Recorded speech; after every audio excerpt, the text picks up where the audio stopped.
Shalom à tous et bienvenue autour de l'arbre. Ça fait plusieurs jours que Dieu dans son mystère m'amène partout où je suis et dans ce que je fais à cette question du service et du ministère, le fait de servir et d'être serviteur, les subtilités du cœur et de l'acte, ce que le Seigneur désire dans les églises ou pas de ceux qui servent. C'est même un sujet très complexe qui mériterait un séminaire plutôt que 10 à 15 minutes sur Spotify. Mais je crois pas au hasard avec Dieu. S'il me parle beaucoup de ça depuis quelques jours, et s'il me donne plusieurs messages de manière différente là-dessus, c'est parce que je dois en parler.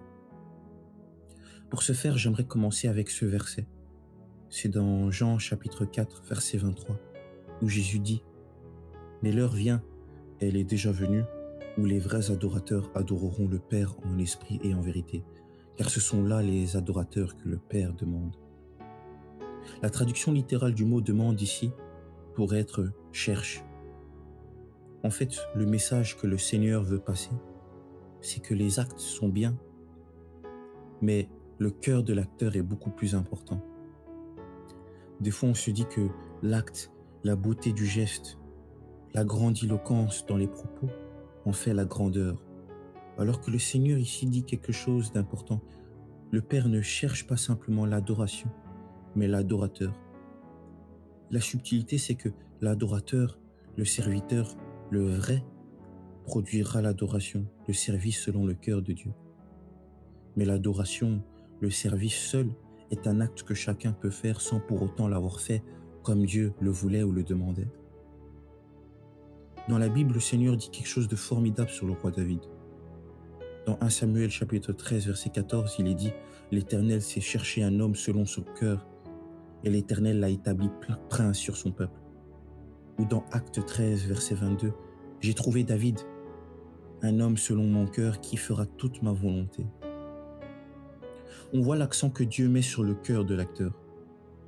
Mes frères et sœurs, aujourd'hui, il y a des choses qu'il faut briser en nous-mêmes, changer, parce que le concept du service a pris le dessus sur le concept du serviteur. Nos actes ne définissent pas la bonté du cœur, c'est agir en vain que de faire sans Dieu dans le cœur. Hier sur Internet, après un commentaire sur un sujet similaire, un inconnu m'a dit que j'étais vide et ne connaissait pas le sens des versets. Sur le coup, c'est comme si mon cœur était lourd, j'ai eu vraiment mal, pour être honnête. Parce qu'au fond de moi, je sais pertinemment bien que c'est faux, et quand j'apporte la parole, c'est toujours avec le souci de bienveillance et d'aider les cœurs en face de moi. Mais j'y ai vu là une leçon importante sur l'acteur et son acte. Mon acte était bienveillant et lié à mon ministère, mon appel. Mais malgré cela, la parole n'a pas plu et poussé ce frère à être dans la méchanceté. Voilà une différence entre l'acte et l'acteur. Le service de Dieu doit plaire avant tout au Seigneur. Le Seigneur m'a rappelé là que le service ne plaira pas toujours à la foule. Mais le Seigneur regarde et cherche le serviteur, lui. Il ne cherche pas à voir si le message réjouit la chair du peuple.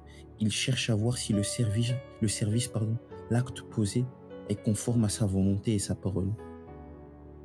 Hier, j'étais en grande discussion avec ma cousine et je me disais, Seigneur, est-ce que j'ai mal agi? Est-ce que j'ai mal fait les choses? Mais là, j'ai compris que le serviteur fera toujours selon Dieu et non selon les hommes et sa chair. Voilà pourquoi le Seigneur cherche l'adorateur, parce que l'adorateur passera par les critiques, le doute, des fois même l'incompréhension à ses actes, mais il persévérera par la foi. Voilà pourquoi le Seigneur cherche l'adorateur en esprit et en vérité, parce qu'il tient ferme sur les principes de la parole de Dieu. Il tient ferme sur l'acte que le Seigneur lui a demandé de poser. Aujourd'hui, je crois que le Seigneur veut insuffler à la jeunesse, la génération qui arrive dans l'Église, de ne pas chercher le service, ne pas chercher à agir parce que c'est la chose à faire et parce que vous voulez être mis en avant en le faisant, mais parce que votre cœur vous pousse à le faire. Avant de servir, regardons nos cœurs, façonnons-nous à être serviteurs plutôt que de juste servir parce que c'est la chose à faire.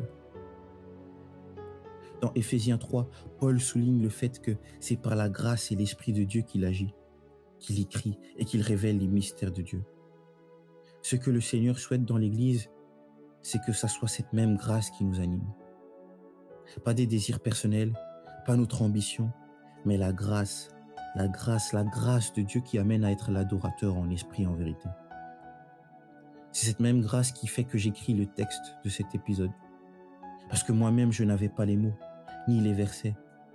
Et je ne les ai toujours pas. Mais le cœur de Dieu, ou plutôt le cœur selon Dieu, Dieu le voit et l'amène à agir à travers celui qui le cherche. Soyons des serviteurs, des adorateurs, pas juste ceux qui font le service et l'adoration. Dans Matthieu chapitre 7, verset 21, il y a une chose triste que Jésus dit. Il parle de ceux qui diront avoir agi en son nom. Il dit ceci. Plusieurs me diront ce jour-là, Seigneur, Seigneur, n'avons-nous pas prophétisé par ton nom? N'avons-nous pas chassé des démons par ton nom? Et n'avons-nous pas fait beaucoup de miracles par ton nom? Alors je leur dirai ouvertement, je ne vous ai jamais connu. Retirez-vous de moi, vous qui commettez l'iniquité.